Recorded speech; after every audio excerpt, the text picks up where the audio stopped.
Ինչու Հայաստանում մարդիկ չեն հավատում օրենքին եւ արդարությանը։ Հարգարժան օգտատեր, որովհետեւ տարիներ շարունակ օրենքը ծառայել է ոչ թե հասարակությանը, այլ բացառապես իշխանության մեջ գտնվող այդ անհատներին, ուժերին, կուսակցություններին։ Մարդը տեսել է, որ նույն հանցանքի համար մեկը պատժվում է, մյուսը ոչ։ Տեսել է, որ դատարանը կարող է պաշտպանել ազդեցիկ մեկին ու պատժել սովորական քաղաքացուն։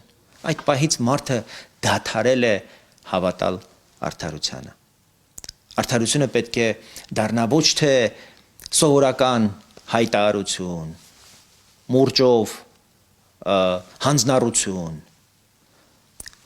այլ ամենօրյա փորձառություն, հանապազօրյա կյանք, երբ մարդը վստահի, որ իր իրավունքները պաշտպանված են առանց զանգի, առանց կապերի, առանց փողի։ Հենց այդ օրը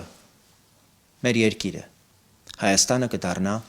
իրական պետություն։